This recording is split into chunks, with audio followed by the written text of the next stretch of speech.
ಸಂಸ್ಥೆಗೆ ಲೋಕಾಯುಕ್ತಕ್ಕಾಗಲಿ ಅಥವಾ ಬೇರೆ ಸಂಬಂಧಪಟ್ಟಂತ ಏಜೆನ್ಸಿಗಳ ಮುಂದೆ ಇವರು ಇವತ್ತಿನವರೆಗೂ ಕೂಡ ದೂರನ್ನ ಕೊಟ್ಟಿಲ್ಲ.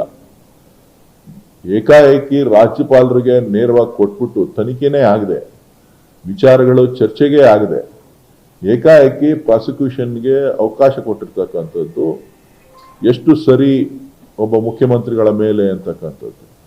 ನಾಳೆ ಎಲ್ರೂ ಒಂದೊಂದು ಅರ್ಜಿ ಒಬ್ಬೊಬ್ಬರ ಮೇಲೆ ಕೊಡ್ತಾನೆ ಇರ್ತಾರೆ.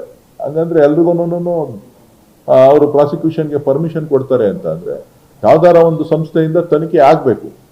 ಲೋಕಾಯುಕ್ತದಿಂದ ಆಗ್ಬೇಕು, ಇಲ್ಲ ಪೊಲೀಸ್ ಇಲಾಖೆಯಿಂದ ಆಗ್ಬೇಕು, ಅಥವಾ ಬೇರೆ ಯಾವುದೇ ಸರ್ಕಾರ ನೇಮಿಸ್ತಕ್ಕಂಥ ಸಂಸ್ಥೆಗಳಿಂದ ತನಿಖೆ ಆಗ್ಬೇಕು. ಆ ತನಿಖೆನಲ್ಲಿ ತಪ್ಪಿತಸ್ಥರು ಅಂತ ಹೇಳಿ ಗೊತ್ತಾದಾಗ ಪ್ರಾಸಿಕ್ಯೂಷನ್ಗೆ ಅನುಮತಿ ಕೊಡಬೇಕೇ ವಿನಃ ಇದೊಂದು ರಾಜಕೀಯ ದುರುದ್ದೇಶದಿಂದ ಬಿಜೆಪಿಯವರು ಮತ್ತು JDSನವರು ಏನೋ ಮಾಡ್ಬಿಡ್ಬೇಕು ಅಂತ ಹೇಳಿ ಪ್ರಯತ್ನ ಮಾಡ್ತಾ ಇದ್ದಾರೆ. ಅದು ಸಾಧ್ಯ ಆಗೋದಿಲ್ಲ. ನ್ಯಾಯಾಲಯ ಇದೆ, ನ್ಯಾಯಾಲಯದಲ್ಲಿ ಎಲ್ಲವನ್ನು ಕೂಡ ನಾವು ಪ್ರಶ್ನೆ ಮಾಡ್ತೇವೆ. ಇವತ್ತು ಎಲ್ಲ ವಿಚಾರವನ್ನ ಕೂಡ ಎಳೆ ಎಳೆಯಾಗಿ ಇವತ್ತು ಮಾನ್ಯ ಮುಖ್ಯಮಂತ್ರಿಗಳಿಂದ ಹಿಡಿದು ಪಕ್ಷದ ಅಧ್ಯಕ್ಷರಿಂದ ಹಿಡಿದು ಎಲ್ಲರೂ ಕೂಡ ಈ ಮೂಡಾ ಪ್ರಕರಣವನ್ನ ರಾಜ್ಯದ ಜನರಿಗೆ ಸ್ವತಃ ವಿವರಿಸಿದ್ದಾರೆ. ಏನೇನು ಯಾರ್ಯಾರ ಕಾಲದಲ್ಲಿ ಏನೇನಾಗಿದೆ, ಯಾರ್ಯಾರು ಏನೇನು ಮಾಡಿದ್ದಾರೆ, ಇದರಲ್ಲಿ ಮುಖ್ಯಮಂತ್ರಿಗಳ ಪಾತ್ರ ಆಗಲಿ ಸರ್ಕಾರದ ಪಾತ್ರ ಆಗಲಿ ಇಲ್ಲ. ಇದು ಬಿಜೆಪಿ ಅವಧಿನಲ್ಲಿ ಸೈಟ್ ಅನ್ನ ಕೊಟ್ಟಿರ್ತಕ್ಕಂಥದ್ದು. ಇದು ಅವರ ಜಮೀನ್ ಕಳ್ಕೊಂಡಿರೋದಕ್ಕೆ ಜಮೀನ್ಗೆ ಬದಲಿಯಾಗಿ ನಿವೇಶನಗಳನ್ನ ಕೊಟ್ಟಿದ್ದಾರೆ ಹೊರತು ಇದು ಬೇರೆ ಏನೂ ಅಲ್ಲ. ಇದೊಂದು ದುರುದ್ದೇಶಪೂರ್ವಕ ಒಂದು ಕ್ರಮ. ರಾಜ್ಯಪಾಲರು ತಕ್ಷಣ ಇದನ್ನ ಹಿಂಪಡಿಬೇಕು ಅಂತೇಳಿ ಒತ್ತಾಯವನ್ನ ಮಾಡ್ತಾರೆ.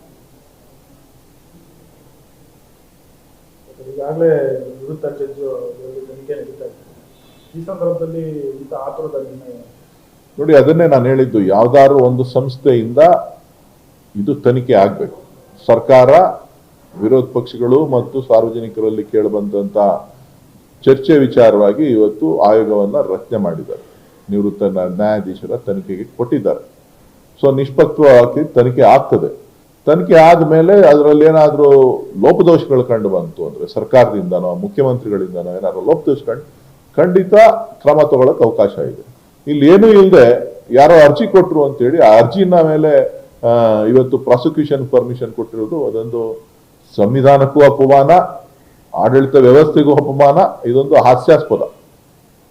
ಇದರಲ್ಲಿ ಬೇರೆ ಏನಿದೆ ಅಂತ ಹೇಳಿ ನನಗೆ ಕಾಣಿಸ್ತಾ ಇಲ್ಲ.